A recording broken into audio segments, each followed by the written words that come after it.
there. Yeah, you're Oh, going to see. Okay. We're going Priscilla? to what? right. Sorry. Nachi? We're live, guys. Go ahead, Nachi. Good evening, everyone. Thanks for your patience. We're going to start now a webinar with Igor, and the broad moderation team would like to introduce our speaker, although to be honest, his reputation precedes him. Don't panic, Igor. It's all good, I assure you. Higor Cavalcante has been in English language teaching for 17 years. He works as a teacher, trainer, and author. In fact, his book on language development for teachers will soon be out by Diesel, right, Igor? Yes, that's it. He is second vice president of Diesel, Brazil's largest English language teacher association. And he's also president of Diesel's teacher development, the special interest group. So he's got a talk on it, a book on it, and he's the president of the special interest group on it. It seems he really cares about teacher development. So let's hear from him. Thank you, Igor. Thank you. It is. I know. I'm kind of supposed to say that, but it's really, really, really true that it's an honor to be presenting our webinar for the first time with the Beyond LT. I am a very, very big fan of everyone here, and I try to participate in as many of the talks as I can. So it's really, really an honor to have been invited. And I want to thank Rose, Natalia, Bruno, Priscilla, Raquel, everyone, every single one of you for being here. I hope you enjoy this, but if you don't, please don't tell anyone. Okay, I'm going to share my screen with you then, and I'm going to start with the presentation. Just a quick question, can you guys hear me? Natalia, maybe you can tell me if you can hear me well, if everything's working fine. Can you see the slides? We can. We can hear you perfectly. Okay then, so I have presented this talk a few times already in the IATEFL in England in April, and then in Londrina, in Goiânia. Very soon I'm going to be in Curitiba as well. And it is wonderful to get to talk a little bit about this, in my opinion, one of the most important things for an English teacher, for a teacher of English, and actually regardless of whether the teachers are Brazilian or native speakers of English, no native or native speakers of English. I think language development is incredibly important for teachers, and for some reason, actually I'm going to discuss some of the reasons, but we just don't talk about it. It's like this is the biggest taboo topic there is in our profession, and it's a shame, because I think that if we talk more about this, that perhaps we could help teachers overcome this language problem that they seem to have. Anyway, you see here on the cover slide, this elephant in the room. That's what I think language development for teachers is in ELT at the moment. The big elephant in the room. Everybody knows we have a problem with that. Everybody knows that this is serious, and yet for some reason nobody talks about it. I don't know if you're familiar with parsnip. Maybe you are. Some of you might be. I'm going to give you 10 seconds for you to think a little bit about that. Parsnip is an acronym, and it represents a number of things that coursebook authors are not supposed to include in their material. So taboo topics, as it were, things that are not supposed to be in coursebooks because they might be too controversial. So any idea as to what these letters stand for? Think about it for 10 seconds. All right. So, well, I'm sure that you probably use coursebooks in your teaching, so you might be familiar with the fact that these topics are never there. You're never going to find pork, politics, alcohol, religion, sex, narcotics, and isms of any kind. You're not going to see sexism. You're not going to see Catholicism. You're not going to see any set of beliefs that might be perceived by some cultures as being taboo, as being controversial, to use the word again. And it's a shame because most of these topics perhaps would get students speaking, right? I mean, everybody has an opinion about most of these issues. And curiously, and the reason why I'm talking about parsnip is because I think we should add a little bit to parsnip, because there is certainly this other thing that we are forbidden to talk about, or so it seems. I have participated in a number of, I've been very lucky to participate in a number of international conferences and national conferences, teaching conferences, that is, and I have never been to a conference where there was anyone talking about language development for teachers. According to George Brain, over 80% of English language teachers in the world are non-native speakers of English, and yet for some reason we don't talk about the fact that there are many teachers out there who have serious difficulty with English and that they need help, that they need to study. So I think we have all these issues that we're not supposed to talk about in our classes, plus language development for teachers. And my objective with this talk, and also with the book, and with most of the work that I've developed in the past 2 years, was really focused on getting people talking about this, because I really think this is very, very, very, at least as important as everything else. We talk a lot about the importance of teachers knowing how to use technology, and teachers knowing how to teach writing, teachers knowing how to teach listening. But what if teachers don't know English? I mean, what's more important? Or isn't it fair to say that speaking English well, knowing a lot about the language that we teach, our subject matter, is at least as important as everything else? So these are my claims, then, for this talk. And you will see that throughout the presentation there are going to be little elephants here that represent the elephant in the room, which is language development. So these are my claims for the talk tonight. Teachers of English need to study a lot of English, and they don't. Yeah? Of course, there are many people in this room, I'm absolutely sure you guys study a lot of English, probably. I mean, you have chosen to spend your Thursday evening. You could now be sleeping, you could be watching a movie, you could be doing a number of things, but yet you're here discussing teaching, discussing language with us. So maybe you're not part of this group. But I'm sure that there are people in this group who are part of this group that do not study enough English. And I'm sorry, I should have said that in the beginning, but because nobody talks about this, I am really not going to, and I haven't been in the past many months, sugarcoating the issue or mincing my words well, anyway, I'm being really blunt here. We need to study English, and we don't. We have serious problems with our English, and we don't discuss it. And it's time that we did. So, therefore, the overall language level of Brazilian teachers is very low. ELT ignores this, which means authors ignore this, schools ignore this, and teachers ignore this. As I've said many times already, we don't talk about this. Everybody knows the problem exists, but we just don't talk about it. At least not seriously, not in conferences, not in books, not in CELTA courses, not in teacher development of any kind. If I observe your class, or if your coordinator observes your class, it's absolutely okay if we say, you're not going to feel offended probably if we say that you need to work on your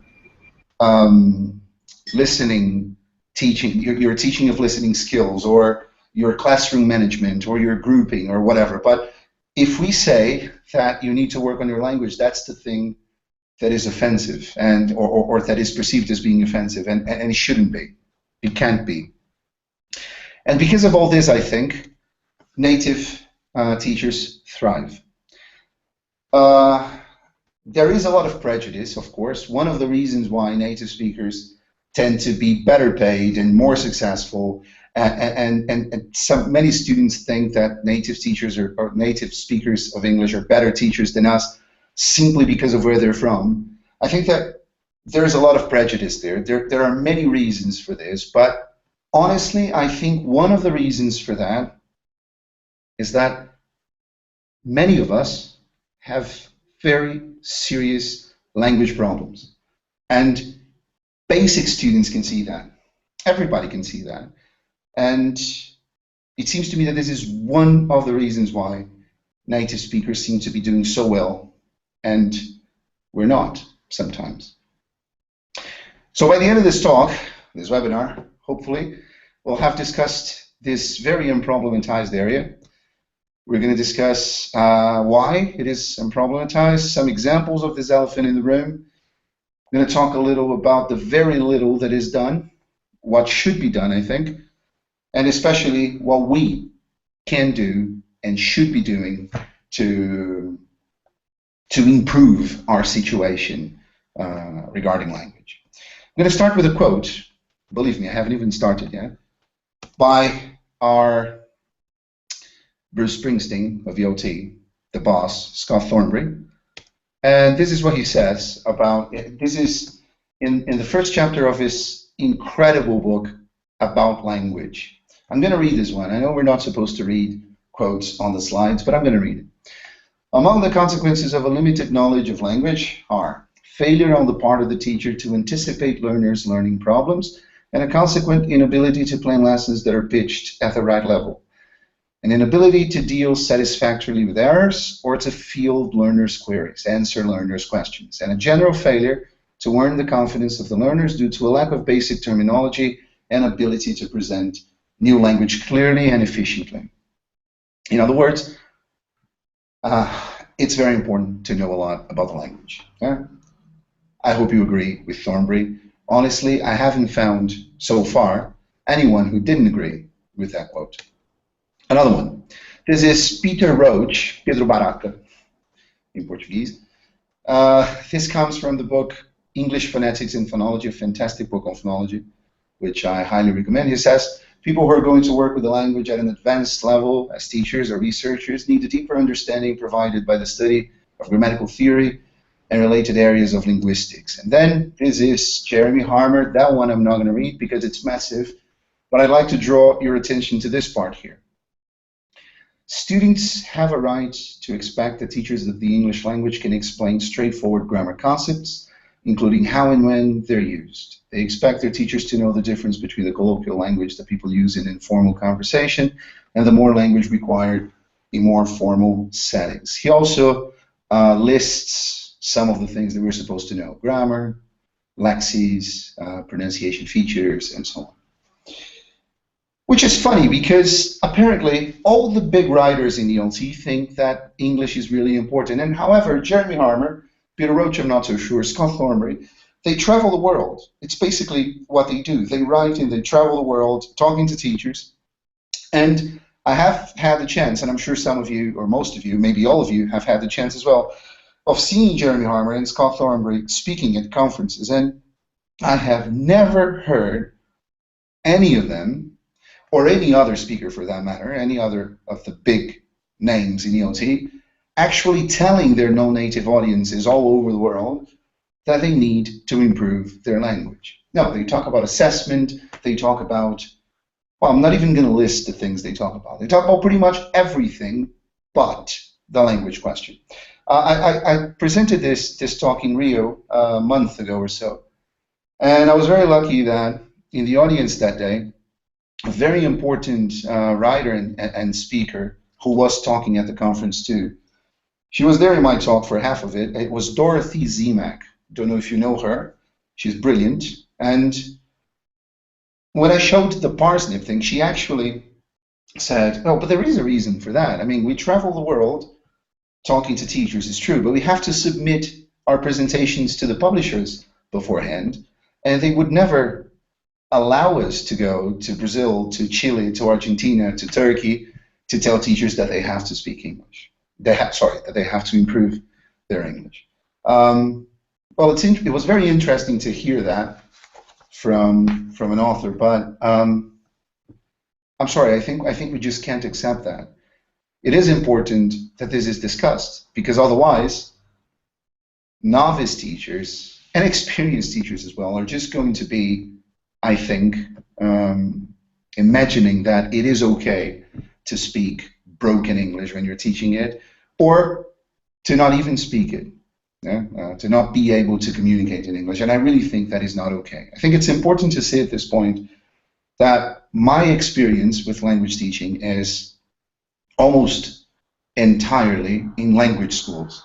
I have never worked in ensino fundamental and so on. I've never worked in I hate using that term, but I can't think of a better one now, but regular education, as it were. I've never worked in that context. So the reality that I'm talking about is basically language schools and teaching students to communicate in English, speak English. Although if you ask me as a non-specialist if I think teachers in regular education should be able to speak, write, and understand a lot about English, yes, I do. I do think that just like you expect a teacher of history to know a lot about history and a teacher of geography to know a lot about geography, I think it is important to know a lot about the language. I would say maybe I'm wrong, because since we don't talk about that, we don't really have standards, but perhaps if every English teacher in Brazil were at least at B2 level, if you consider the common European framework, maybe the situation of students preferring native speakers to us would be a little different. Yeah, I think maybe we should all be striving for, working towards having C2 level of English, the CPE. Yeah. I'm not saying you need to have the CPE to start teaching, but I think this should be at least a goal. Yeah, something that you're looking forward to having, working towards having in the future. But anyway, maybe I'm wrong. But the thing is, can we talk about it? Yeah, that is the title of the presentation. I'm not saying I'm right. I would just like to see this discussed. Yeah, very much. I'd love to see more people talking about that. This is my goal, really. Yeah.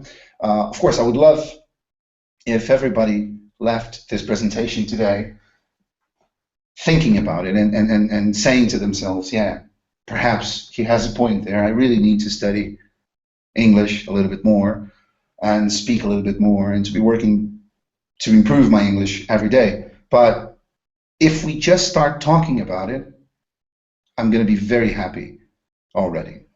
This here comes from, in my opinion, one of the most incredible blogs in EOT in Brazil by Luiz Otávio Barros, who, in my opinion, is the most important EOT practitioner in Brazil.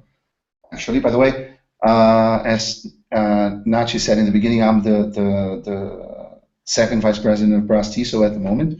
And basically what I do is I'm the editor of the newsletter, the quarterly magazine.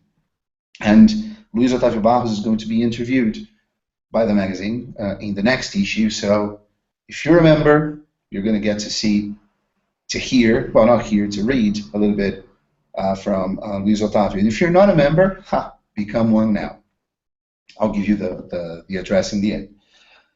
Okay, so these are 10 things that you might be saying wrong. So this was on Luiz's blog about, I don't know, a couple of years ago, something like that. I'm going to give you a minute again for you to have a look. I'm sure you're already reading the sentences, so have a look at those. Think about them. We're not going to discuss them, really.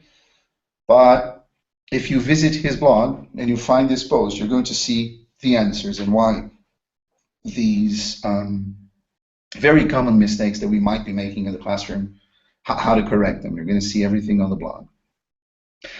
But you know why we're not going to talk very much about this, why I'm not going to dwell on these particular mistakes? Because this is not what I'm talking about. This is classroom language. And if we talk about language for teachers at all, it's about this kind of language that we talk. So I'm not going to talk about that. We do talk about this in pre-service courses, in the CELTA course, yeah, instructional language. So that's not what I'm talking about. That's not what I'm talking about. This is a quote. This is a colleague of mine, and also one of my Delta tutors, Henrique Moura. His name won't. Oh, there you go. So just focus primarily on the red parts. So some of the challenges of instructional discourse, pitching the language at the right level, teacher talking time, setting and checking instructions, blah, blah, blah. This is covered in teachers' courses. This is a problem for native and non-native teachers alike, maybe even more complicated for native speakers of English, especially inexperienced native speakers of English, when they're beginning to work with lower levels. Perhaps this is even more difficult for them than it is for us. But this is what I'm talking about. Refers to teachers' communicative competence, grammatical knowledge, phonology, social knowledge. And then he says, this was, by the way, we used to have a Facebook group in which we discussed these things. It was where the SIG, the TD SIG, was born in a Facebook group, much like this one. And then he says, I insist that there is very little out there. And I second that. Actually, I think he is being kind. There isn't very little out there. There is almost nothing out there to help teachers improve, at least not in a structured fashion, and to help teachers improve their language. This is Henrique Moura. He is the first president of Brastiso, good friend of mine from Brasilia. And he says, as someone who has experience with hiring teachers, the number one issue I faced when hiring a teacher was lack of command of the language. You can't possibly reach a certain level in the profession unless you develop your language. Doesn't matter how knowledgeable you may be in issues such as methodology, techniques, resources. If you haven't got the content knowledge in your area, you won't be able to teach at a certain level. Well, again, I mean, I put his quote in my presentation, so evidently I couldn't agree more with Henrique. I think that's exactly it. It is obvious that there is prejudice out there. It is obvious that students' opinions of non-native teachers of English are sometimes, many times, maybe most of the time, wrong. And then thinking that a person is better than you just on account of where this person is from, just because of the color of this person's passport. This is ridiculous. But perhaps preferring one teacher over another on account of how knowledgeable he or she is regarding the language that he or she teaches, perhaps that's not prejudice. Perhaps that's just, well, I'm not going to ask you actually to say anything out loud. I'm not going to put you on the spot, but think about it. Suppose, let's imagine you want to learn Russian, all right? And your two options are a native speaker with zero experience in teaching, no courses, no certification, and a non-native teacher who is somewhat experienced, but with only very basic command of the language. I mean, lots of difficulty or an inability really to communicate in the language, and your need, what you want from your Russian studies is to be able to read Dostoevsky in the original, and also you're planning a trip to Russia, and you want to be able to communicate with people there a year from now. Just think about it. Who would you choose? Think about it. Here's okay, so sorry. This is what I mean then. I think we teachers must study and know a lot about grammar, how to use it, how to describe it, how to name it. Doesn't matter if you teach grammar inductively or deductively, or if you use grammatical terminology or not in your classes. We need to know it. We need to know it because some students benefit from grammatical terminology because perhaps they like it, or because that's how we study Portuguese at school, or perhaps it's a teenager who's studying that at school every single day, and this terminology makes sense to them. So I think even if we don't use it most of the time in our classes, we have to know it. We have to understand vocabulary, how it's used, register, formal, informal, how it's pronounced, how frequent it is, how commonly used it is. Phonology. This is probably the aspect of English that is least taught in schools in Brazil, certainly. Individual sounds, intonation, not just TH sounds, right? But stressing words, stressing sentences, connected speech. And we have to know more about these things to be able to teach them effectively. Discourse, how the language is used, what's appropriate, what's not, and in which situations. Cultural aspects of the language. And of course, also methodology, pedagogy, techniques. But the thing is that this is all that we talk about. We talk about this all the time. In every course we take, every conference we participate in, this is what's being discussed. Yeah. How to use cell phones in the classroom. How to make the best use of the interactive whiteboard. I have nothing against technology. I actually adore technology. Technology is what makes this that we're doing possible. It just seems to me that technology is a tool, and that there is a lot more out there that we have to talk about as well. Like, for example, guess, English. A few months ago, actually it was a year ago, a bit over a year ago, I listen to a lot of podcasts. One of my favorite, well, can I just stop here and ask, Nat, can you hear me? Can everybody hear me? Are there still people in the room listening to me ranting? I don't hear anyone. Yes, we can hear you. We can hear you loud and clear. All right. Is there anyone left? Everybody's here. We're commenting as you go along. There's people on YouTube and people here, and we're really enjoying it. So don't worry. We have our microphones on mute, not to disturb you. All right, guys. Thanks. Okay, moving on then.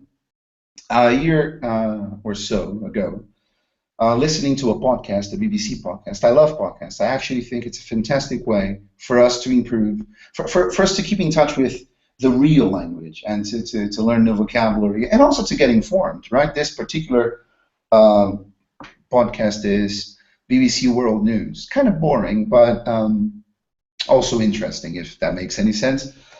And then it was on April 15th last year, 2014, that I posted this on Facebook, on my wall, my Facebook page.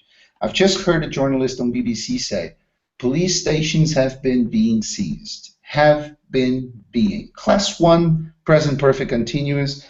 Don't use present perfect continuous with the verb to be. I don't say I have been being married for 8 years. I don't say I have been being anything.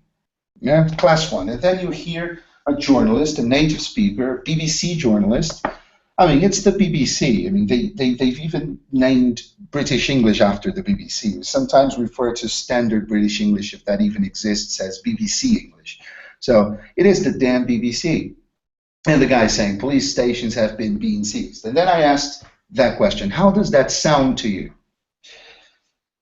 I am going to give you the answer in the end, but this is the least important thing. What's really important, what's really interesting, what's riveting really, is that 90% of my friends on Facebook are teachers, are English teachers, as I'm sure is your case as well. And there were so many interesting comments. There were over 200 comments. And these are the highlights. Oh, sorry, this is a link. I'm going to make this presentation available if you want it to burn or whatever.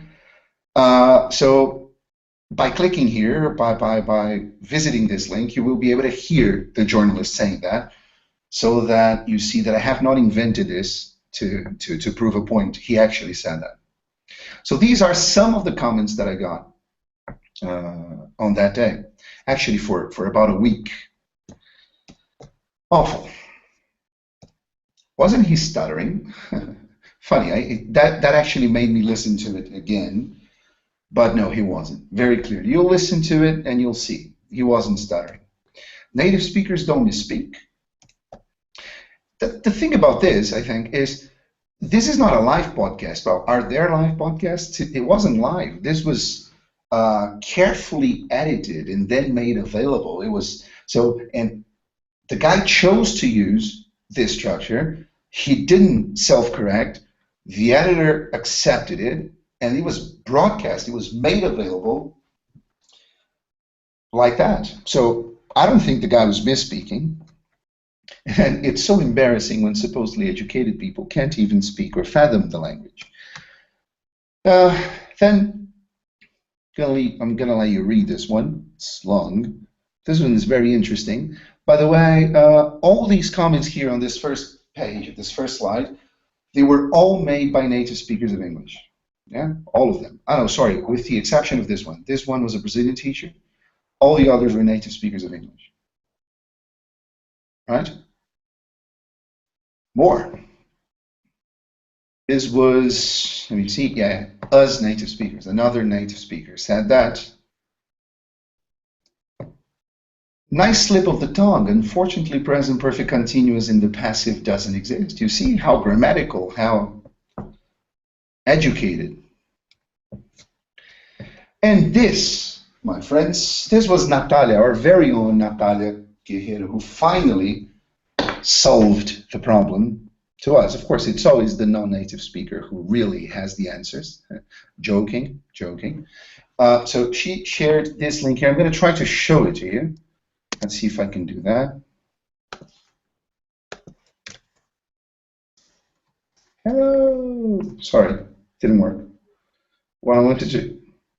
Sorry, guys, I had it open, but I closed it, and I'm not going to look for it because it's going to take forever. Sorry about that. Okay. Sorry about that. I'm not going to be able to show it to you right now, but sorry, somebody's going to say something? I was going to say that I tried that link earlier and didn't work anyway, so maybe it's no longer available. No, it is because I tested it today. Oh, okay. Sorry. No, I'm going to. Hang on. So hyperlink, open hyperlink. There you go. Can you guys see that? Let's try to enlarge this, see if it works. It did. Anyway, what you have here is some examples of that in use. Yeah. I'm going to give you the gist. Basically, what it says is that, let me refresh this, is that this is not very common anymore, but this is not wrong. Yeah? This is actually possible. So you have another example here. He suspected that he could have been being observed, and so on. I actually have something on the slide from this is from my favorite grammar book in the universe, the Cambridge Grammar of English. This is page 618 for you to have an idea of how big it is. And then he says there, mental process in sense verbs. Some verbs are rarely used in the progressive form. Rarely used in the progressive form. These include verbs of mental process, like know, like, sense verbs. I've known and, not I've been knowing and. I don't think we would ever use I've been knowing and, but you see how this is a completely different thing to say to students. I don't think I would use that ever, rather than saying this is wrong, this is absurd, and we would never say that. But then repeated or extended events which are felt to be developing, which might be the case of what was happening with the police stations in Ukraine. The water's definitely been tasting better since we bought the filter, which is a verb that in this meaning, this sense meaning, is usually not used with ing, but can be.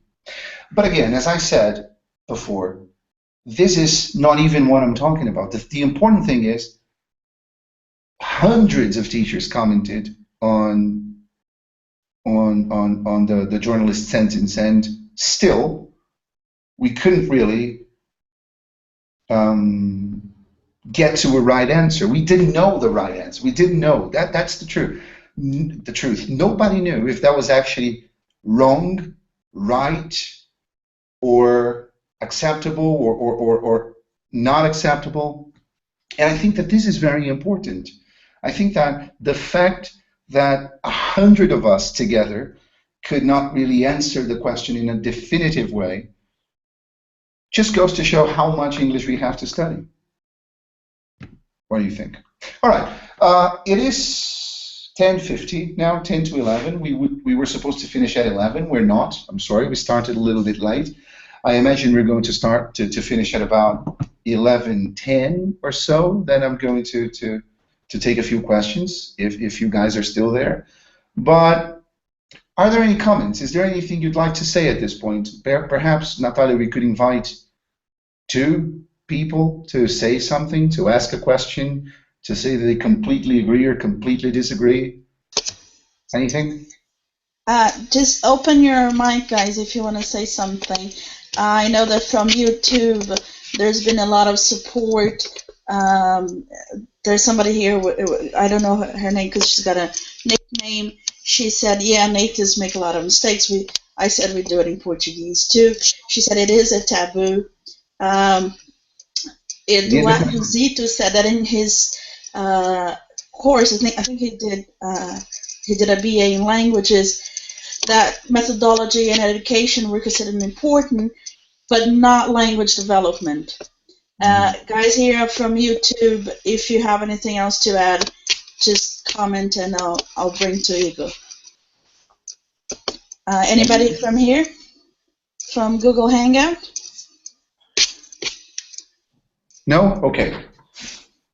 Well, anyway, I'm going to take a few questions in the end. If you guys want to talk, if you guys want to chat a little bit, and also I'm going to give you my email address. If there is anything, absolutely anything you want to say, ask, suggest, comment, correct, please write to me. Okay, I promise that I'm going to reply to every single email I get, as I normally do. But I will to every email that you guys send me. I'm going to reply them, and hopefully we're going to get to talk about this a little bit more. Okay, so let's move on then and try to finish this.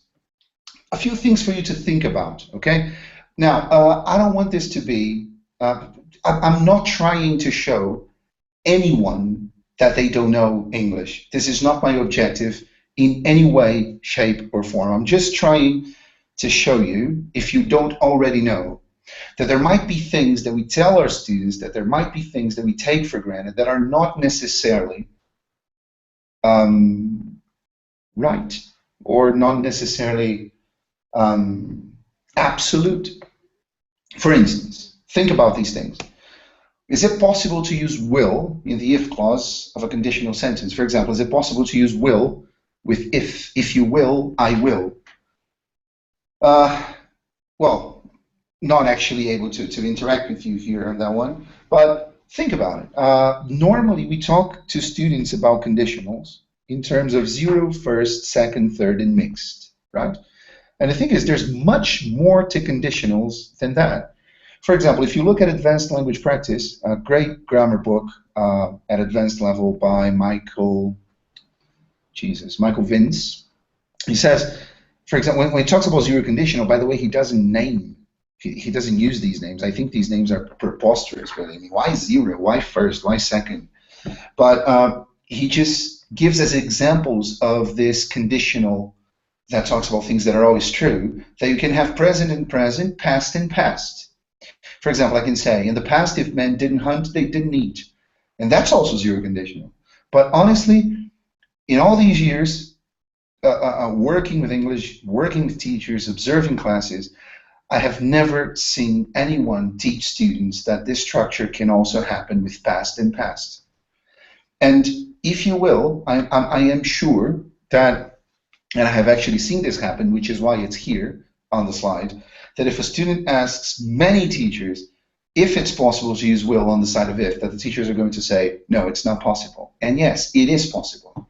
Yeah, it is possible. I invite you to have a look at this book that I've mentioned, Advanced Language Practice, the unit on conditionals, and you're going to see it there. Plus a variety of other different uses that we normally don't use, that we normally don't discuss with our students.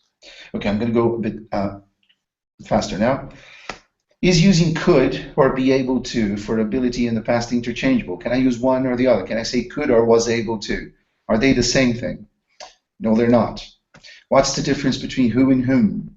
Yeah. And also not only grammatically, but how about in terms of register? Is one of them more formal? How about in terms of appropriacy? Do we use whom in conversations about soccer all the time? Do we use whom when we are chatting with our friends in the bar?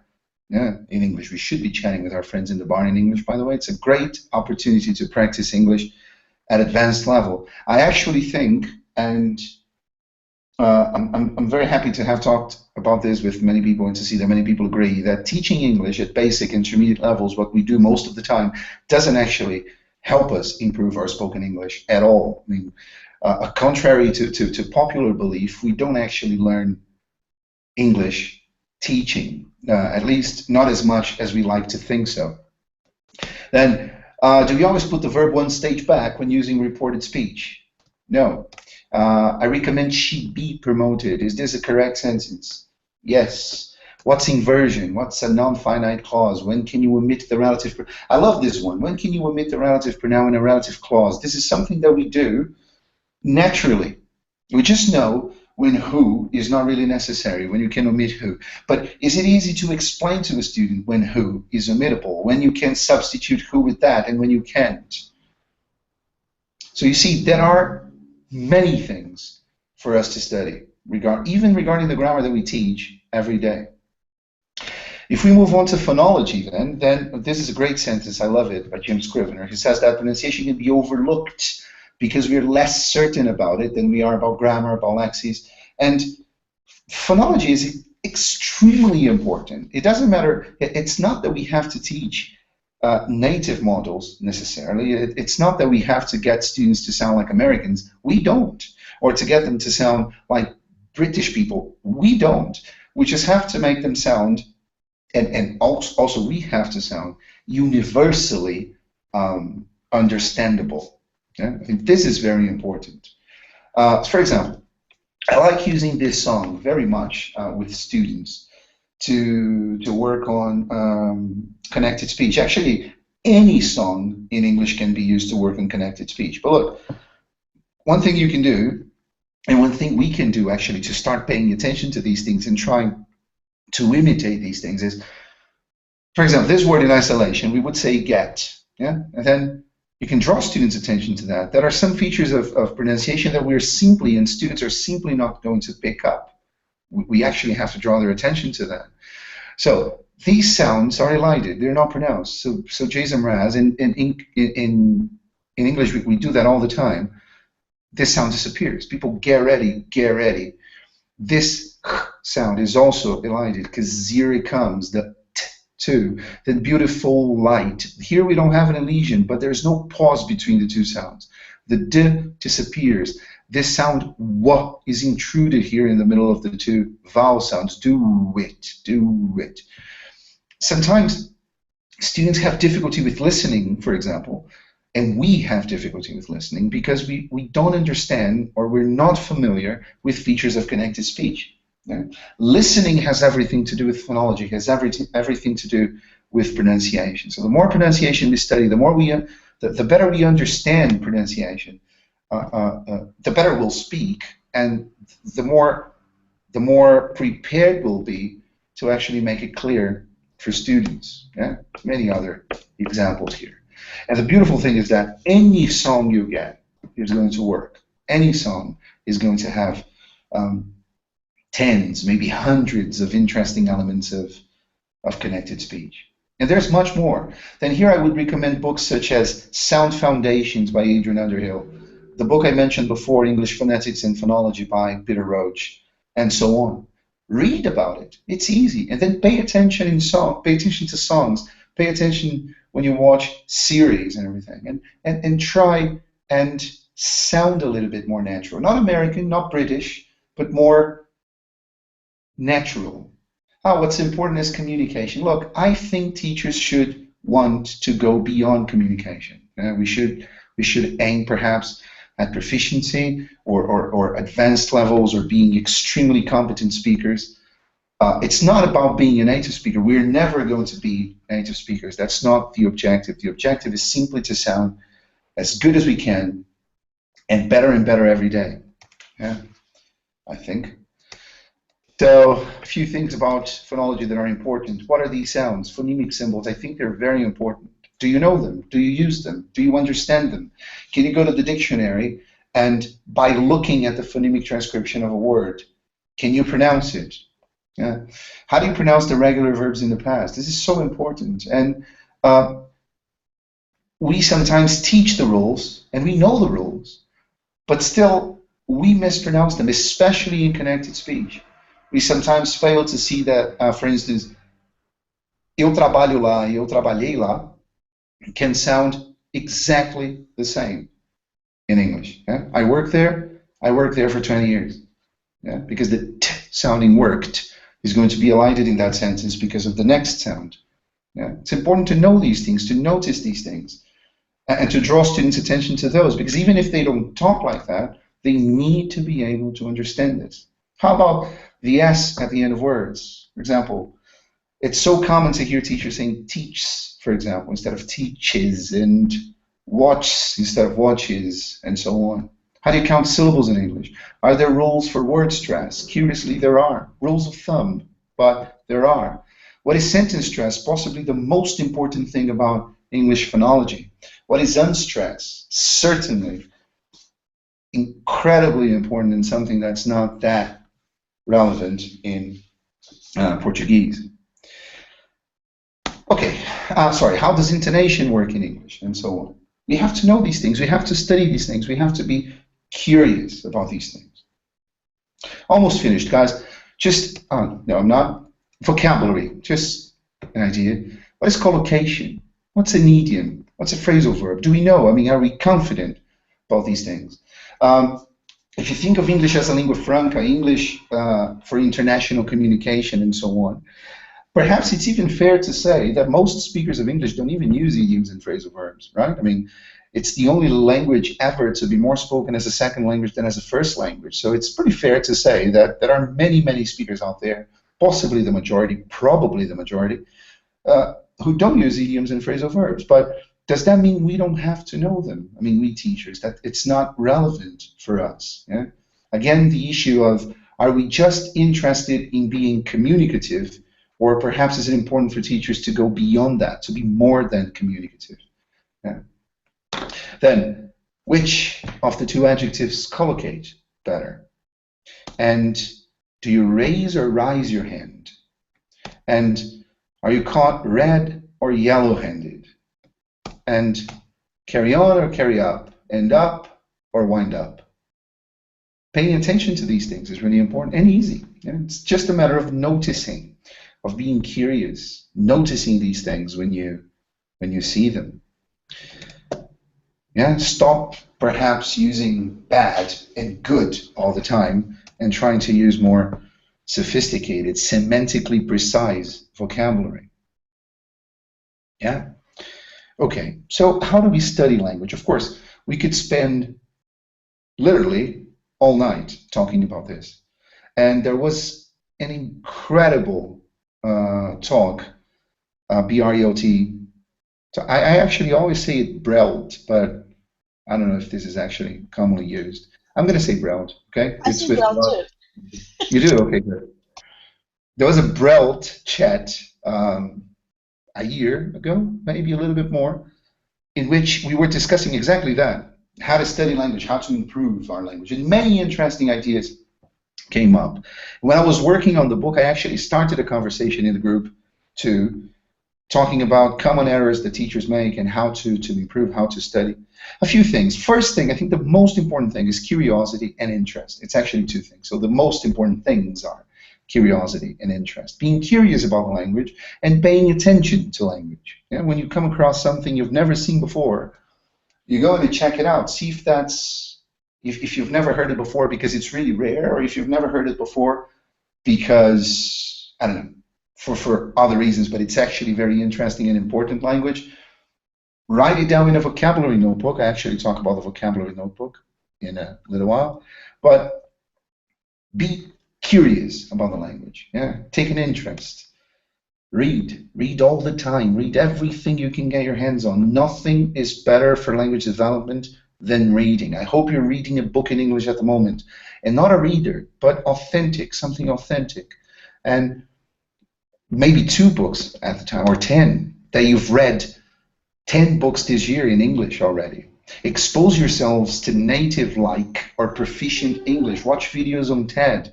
watch series and pay attention to them, and try to use new interesting vocabulary that you learned. Organize yourself, focus. It's not like I'll study when I have time, or I'll study a little bit of grammar when I have to teach it.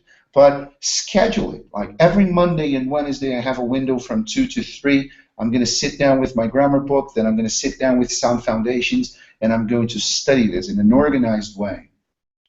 Because every now and then, once in a blue moon, doesn't make any difference. I'm reading this really interesting book at the moment.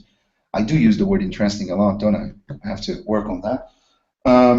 Called Outliers by Malcolm I really should know, shouldn't I? Malcolm Gladwell, yeah.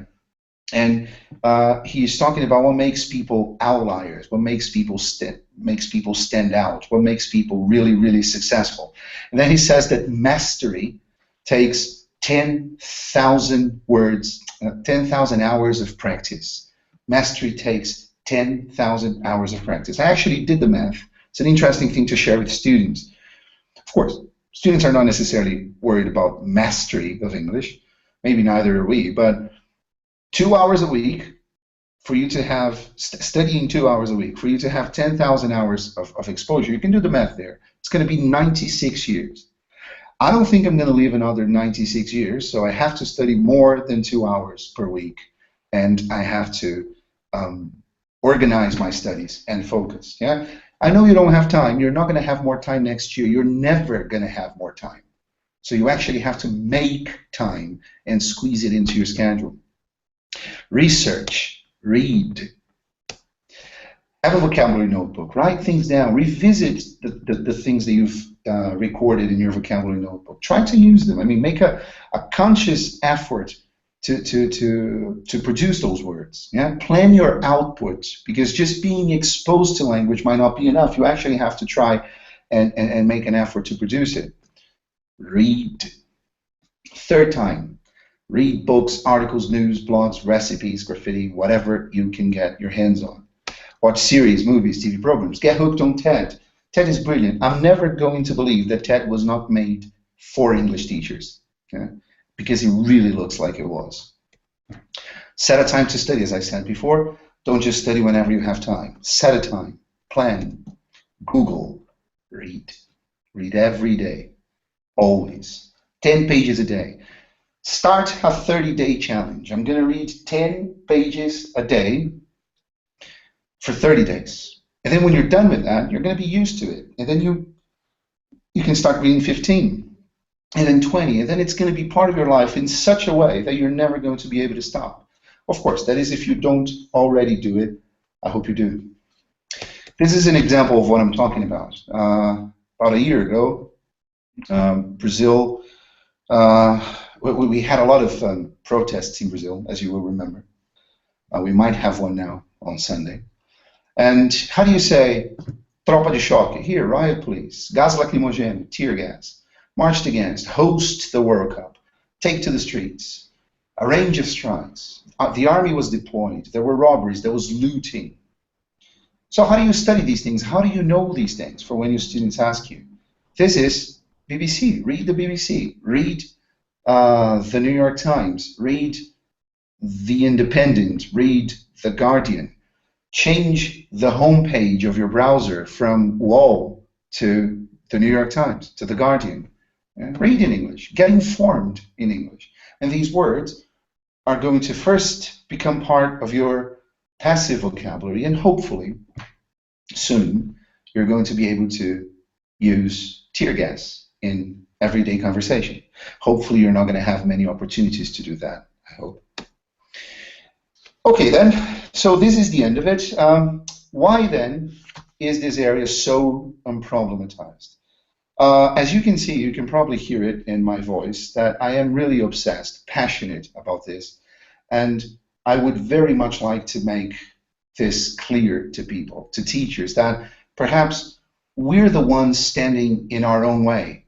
Yeah, I mean, that perhaps it's not that students are so prejudiced against us for being non-native speakers of English. Perhaps it's because we haven't really devoted all that attention to our most important tool, which is the English we speak, the English we know. But so what I did is I asked many important writers why they thought nobody talked about that. I've already told you the Dorothy story in the beginning, but here I'm not going to name their names because I asked them informally by email. But these are all big writers who actually replied to emails. It's really cool. And this is what a famous ELT writer told me 2 years ago. The feeling is perhaps that no native speaker teachers should need no special treatment, and to offer it might be seen as insulting. I hope you're not insulted when I tell you that you need to study English and that our English is never going to be enough. We're always going to have to keep on studying. We don't reach a level where we can just rest on our laurels, where we can just say, yeah, now it's okay, now it's good, now I don't need to study anymore. We're never going to reach that level, never, even if you're a native speaker, never. Language is a living thing, it's a living organism. New language, new vocabulary appears all the time. So we have to be, technology has changed English in many important ways. And we have to know these things. So we have to study. If you're insulted, I hope you're not, but sorry, it's just a fact of life that we have to study. I think the sad reality, this is a course book writer. I think the sad reality is, though, that for a very large number of the world's teachers, their English is barely above A2, B1 to be generous. Well, which begs the question of why this author does not discuss this with his audiences all over the world. Certainly he has plenty of opportunity, or she. And finally, another course book writer, it's an important topic, but a very sensitive one. Affect teachers' self-esteem badly. I think no native speaker language teachers ideally should have a certain level. See, that is my problem. A certain level? What level? Is it a 4 on IELTS? Is it a 50 on TOEFL? Is it a pet or a cat? Or what is it? Because a certain level doesn't cut it, does it? I mean, we really need to be a little bit more specific than that.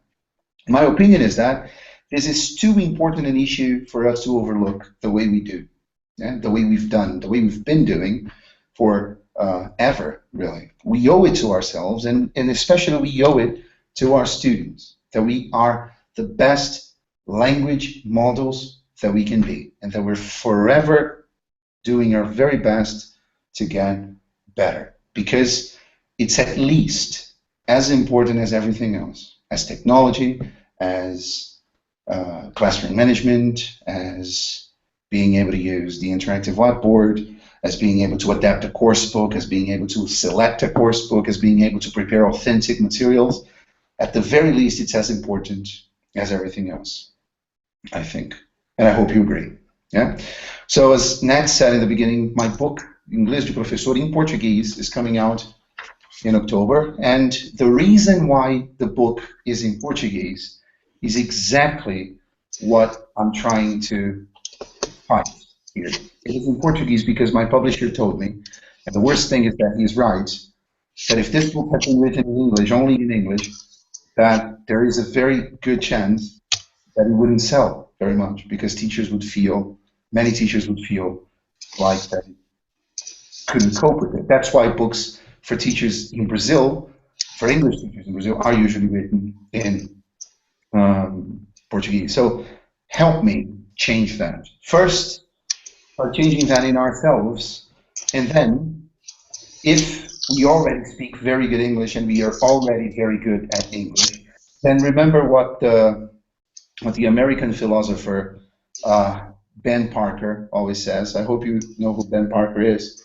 Spider-Man's uncle. He says that with great power comes great responsibility. So if your English is really, really good, then you have the obligation to spread that around and to tell other teachers that the best thing that they can do for themselves is to get better at English. All right? Thank you very, very much. This is the elephant leaving the room, by the way. And bibliography and the references, you're going to have access to that when you get the slides, and this is how you get in touch with me. Okay? Thank you very, very much, and I hope we're still friends after this. Thank you, Higor. On behalf of the Braille team of moderators, and our wonderful members here. I'd like to thank you for a thought-provoking talk. Not offensive at all, at least on my account. And like you said, we have to start with ourselves. As Michael Jackson would say, I'm starting with the man in the mirror. We seem to be having a problem here, but if you have any questions, guys, just let us know, and we'll get them to Higor as soon as he comes back to the chat.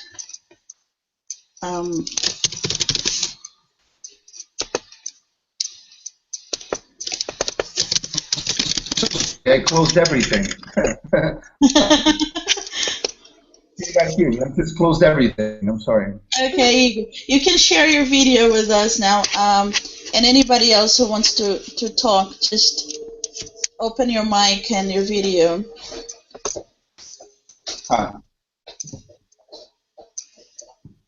Thank you very much, everyone. I'm sorry that I left the room for a little while. I was just a little nervous and I closed everything. Mm-hmm. Can you guys hear me? Yes, we can. There are many people thanking you here, both here and on YouTube. Like you're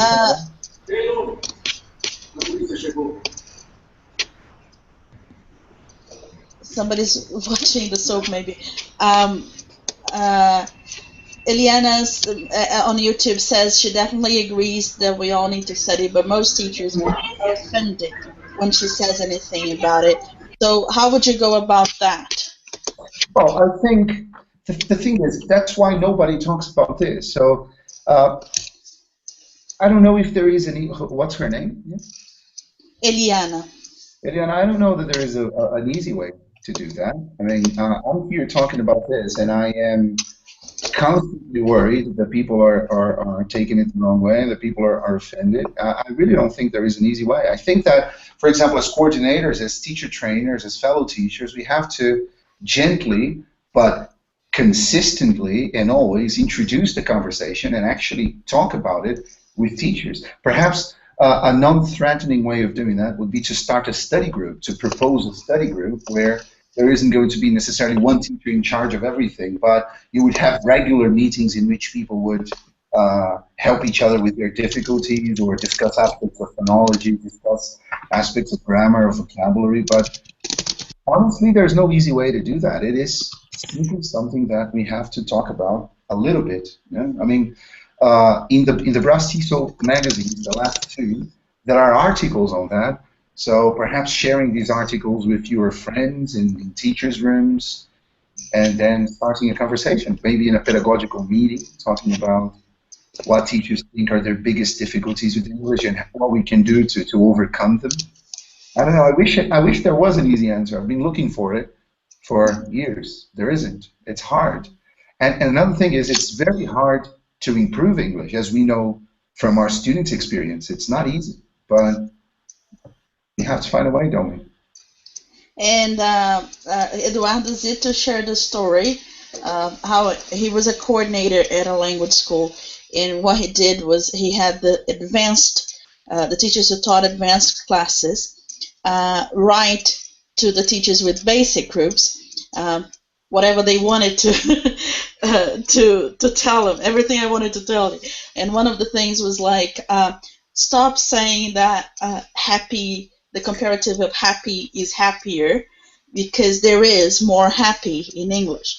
So they said these things, and that got them thinking about rules and exceptions and trying to think about their language, which was a positive thing in his experience. And if you think just about comparatives, there are many other examples, aren't there? Like stupid, stupider, or more stupid, healthier, more healthy. Yeah. Karen and the others, would you like to share your experience or ask a question? Can I ask a question? Guys, if you're shy to speak in the group and everything, I mean, please feel free to send emails and everything, or perhaps we could start a discussion in the group, yeah, on on Facebook in the Brout group, and we can chat a little bit there. But really, if you want to ask any questions or say anything. Ricardo says he has a question, but no mic, so type it here, Ricardo.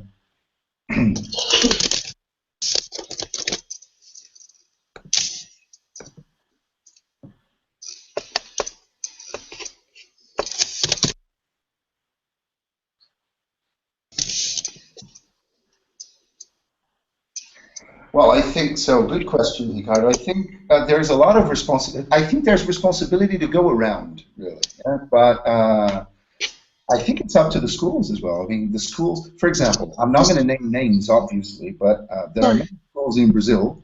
Sorry, you want to say something? Just a moment. Just to let you know that the people on YouTube cannot see the question that he typed. Okay, the question was how much responsibility lies on the schools as well. Yeah, he says, I used to work in a school where people weren't interviewed in English. Well, that is unacceptable. But there are schools, for example, who offer, schools that offer CE preparation, CAE preparation, for example, and they make their teachers pay for it. And I think that, or they give them like a 10% discount. I think this is certainly not the way to go about it. I mean, if you have a course that help all your teachers improve, and I know, okay, then we give them CP preparation and they leave the school in 2 months. Okay, so draw up a contract and say, I'm going to give you CP preparation for free, and if you leave us within the next 12 months, then you're going to have to pay 80% of the course that you did, something like that. But just charging teachers, I mean, offering something, but then making teachers pay for it, I think that that's not the best way to go about it. But creating study groups, so I do think, Higor, that the schools are responsible for that as well. But it's mainly and above all, I think, our responsibility, not the schools. It's our responsibility as professionals to invest time and money and whatever to improve our language. And most of what you can do, it's going to be free or almost free. You just need time, really, and dedication and curiosity and time. Then Karen's got something here too. Definitely need to keep studying the language as well as methodology. Language development is basically mandatory. Yeah, of course. Like a history teacher cannot stop. Luke Meddings, he says something brilliant about native and non-native teachers. He says, if all teachers of English should be native speakers, then every history teacher should be at least 1,500 years old. Right? And obviously, that's not the case. But certainly, it is fair to expect from history teachers that know a lot about history, or at least the area of history that they teach, and that we English teachers have to be very good at using language, and we have to know a lot about the language. I think it goes without saying. It sounds pretty obvious to me. Yeah, reading. Karen says here that reading is very important. It is very important. Again, as I said, I think the most complete language learning exercise there is reading. Today I was reading a book and I learned an expression that maybe I'd seen before, but certainly I've never used, and I had actually planned to use it today, but I forgot, which was hold forth, which means basically to talk about something at length, on and on, bore people. Really cool, and I learned it from reading. I mean, if you're paying attention, you'll learn a number of interesting things. Anything else?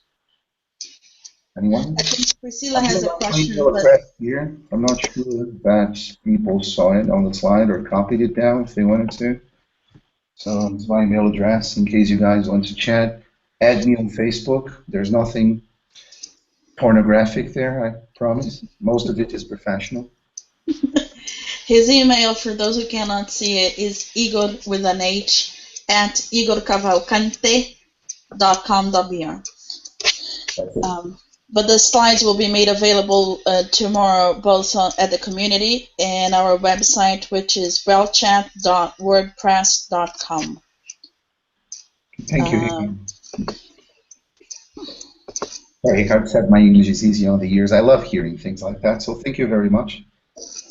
It is hard work, right? It's what we all need to do, and daily work. All right, any other questions, guys? I know you're probably very tired.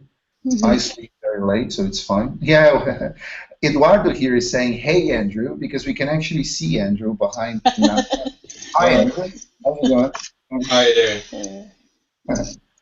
And Priscilla Mateini is saying that reading is very important, as well as attending webinars, and also, and this is something I've personally both felt and seen teachers go through it, being afraid of speaking. So try and avoid that, because we know other people might be judging, and then we maybe feel shy. But anyway, that's something to avoid because of the need for practice. I agree, you know, and while it's horrible that people are going to be judging, and probably they are, most of them will be, definitely, it's our job. I mean, we signed up for this. So it's like doing a CELTA course or doing a pre-service course and not wanting to teach in front of people because they're going to judge you. Well, tough luck. They are going to do just that, but unfortunately, you can't escape that. It's part of what we do, isn't it? Yeah. Any other questions? Final question, final comments? Can I make one while perhaps somebody writes something? I think I mentioned that, but I think a very easy way, it seems to me possibly the easiest way to practice advanced English at least is to take the opportunity to, for example, participate in webinars like this one, but for people who work for schools and work in teachers' rooms every day, talk to your fellow teachers in English. I mean, take this opportunity to talk to people who actually speak English as well or better than you, people you can actually learn from. You're going to learn a million things from students, but you don't learn English from students. Unless you're very lucky to work with teachers, because I learn a lot of English from my students, because most of the time, at the moment anyway, I work with teachers. But when we work with basic, intermediate levels, we're not going to learn English from them, but we can learn English from each other. So not only, don't talk only about teaching, talk about soccer, if that's what you like, about movies, about books, but chat with your friends in English. I mean, this is, I think, and Rob's saying here, don't be afraid to ask a native. Absolutely, absolutely. Yeah.